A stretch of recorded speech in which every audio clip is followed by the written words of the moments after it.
इसका मतलब 140 करोड़ जनता में 80 करोड़ लोगों को अपनी ज़िंदगी जीने का इंडिपेंडेंट साधन नहीं है, ये खुद प्राइम मिनिस्टर कहते हैं। इसका मतलब यह है कि इसके लिए जिम्मेदार कौन है? पॉलिसी जो बनाने वाले लोग हैं वो बहुजन के खिलाफ वाली पॉलिसी बनाते हैं। जब माइनॉरिटी, शोषित, दलित, आदिवासी, पिछड़ा वर्ग का बड़े पैमाने पे नुकसान हुआ, हिस्सेदारी का मामला हो या देश में ज़मीन से लेकर सरकारी नौकरियों तक का मामला हो, बहुजन समाज के साथ न्याय नहीं होता, अन्याय होता है।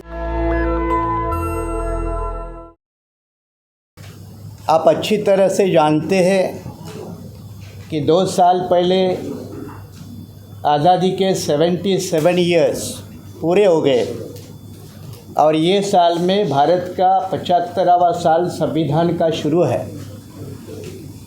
जब नए राष्ट्र की कल्पना की गई तो फ्रीडम फाइटर का एक सपना और संविधानकर्ताओं का एक आदर्श, इन दोनों का तालमेल बनाकर एक नए समाज और राष्ट्र की निर्मित होना आवश्यक थी। उस दिशा में कुछ प्रयास भी हुए, लेकिन बहुत कुछ नहीं भी हुए, और जो नहीं हुए उसकी तस्वीर हमें भारत सरकार के और दुनिया के कई सारे रिपोर्ट्स के माध्यम से समझ में आती है। जैसे सच्चार कमेटी रिपोर्ट है, मंडल कमीशन रिपोर्ट है, प्रोफेसर कुंडू कमीशन रिपोर्ट है, या ह्यूमन डेवलपमेंट इंडेक्स दुनिया का भारत के बारे में क्या कहता है। ऐसे सारे रिपोर्ट की ये आंकड़े बताते हैं कि आज भारत की अर्थव्यवस्था जीडीपी के हिसाब से देश में एक ऊंची जगह पे पहुंची है, दुनिया में 5वें नंबर की है।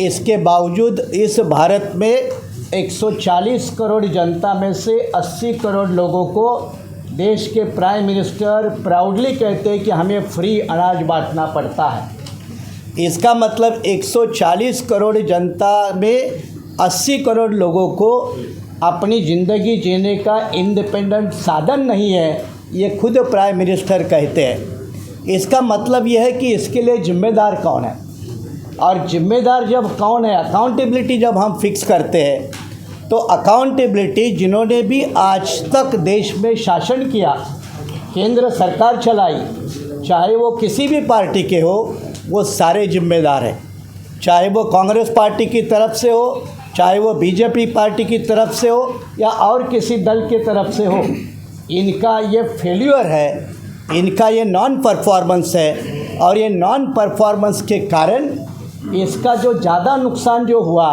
वो दबे कुचले लोगों को हुआ, शोषित वर्ग को हुआ, माइनॉरिटी के लोगों के साथ हुआ, बैकवर्ड लोगों के साथ हुआ। और इसीलिए जब माइनॉरिटी, शोषित, दलित, आदिवासी, पिछड़ा वर्ग का बड़े पैमाने पे नुकसान हुआ तो उनकी राजनीति बाबा साहब अम्बेडकर के ज़माने में मजबूती से खड़ी हुई, बाबा साहब के बाद साहब श्री कांशीराम जी के ज़माने में मजबूत खड़ी हुई। लेकिन पोस्ट कांशीराम जी पीरियड जो है वो बहुजन आंदोलन देश के कोने कोने में बिखर गया, और उससे क्या हुई तो बहुजनों की राजनीतिक आवाज़ संसद में या देश के राजनीति में कमज़ोर होने लगी। इसी बात को समझकर हमारे जिम्मेदार साथियों ने बहुजन समाज की राजनीतिक आवाज़ को बुलंद करके मान सम्मान की लड़ाई और हिस्सेदारी की लड़ाई, देश के संसाधनों में हिस्सेदारी की लड़ाई को बुलंद करने के लिए देश के कई राज्यों में छोटे छोटे बहुजन आंदोलन के दलों को इकट्ठा करके आज इस ऐतिहासिक क्षण पे, ऐतिहासिक दिन पे भारतीय बहुजन आंदोलन का निर्माण करने का फैसला किया है।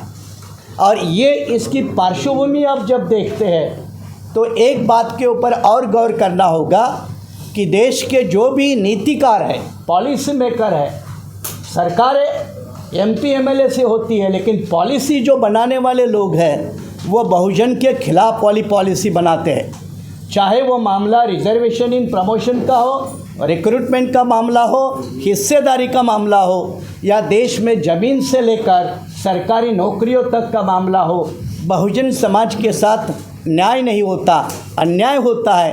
एट्रॉसिटी तो एक अलग ही बात है, लेकिन देश के संसाधनों में भागीदारी नहीं होना ये अपना 77 ईयर्स का एक बड़ा फेल्योर है। और ये फेल्योर को एड्रेस करने के लिए आज का एक मौका है। हम अच्छी तरह से जानते हैं कि आजकल का ज़माना कारपोरेट पॉलिटिक्स का है। कारपोरेट देश के नीति तय करते हैं, लैंड एक्विजिशन की पॉलिसी कारपोरेट तय करते हैं, आदिवासी का जल जमीन और जंगल का अधिकार छीनने का प्लान बड़े बड़े देश के उद्योगपति धन्ना सेठों के लोग सरकार में बैठे हुए लोगों के साथ मिलकर बनाते हैं। इसका अगर पुरजोर पूरे ताकत और शक्ति के साथ विरोध करके अपनी एक नई नीति को सामने लाना होगा तो एक नए राजनीतिक मंच की बाबा साहब ने भी वकालत की थी, कांशीराम साहब ने भी वकालत की थी। उसी रास्ते पर चलकर भारतीय बहुजन आंदोलन इस देश में जो दबे कुचले लोग हैं, खास करके कॉन्स्टिट्यूशनल टर्म में अगर कहे तो schedule caste, schedule tribes, backward classes and the religious minority, जो देश का सबसे बड़ा 90% हिस्सा है, उस 90% हिस्से की राजनीति बड़ा करके देश के संसाधनों में हिस्सेदारी पाना, देश के पॉलिसी मेकर बनना और रूलिंग क्लास बन के इस देश के बहुजन समाज के साथ न्याय करना, ये भारतीय बहुजन आंदोलन की भूमिका है। शुक्रिया। नेशनल दस्तक की आपसे गुजारिश है कि अगर इसको बचाना चाहते हैं तो नेशनल दस्तक को सब्सक्राइब करने के लिए रेड कलर के सब्सक्राइब बटन को दबाएं, फिर बेल आइकन की घंटी दबाएं। नेशनल दस्तक को बचाने के लिए बहुत ज़रूरी है कि हर खबर को शेयर करें, लाइक करें, कमेंट जरूर करें।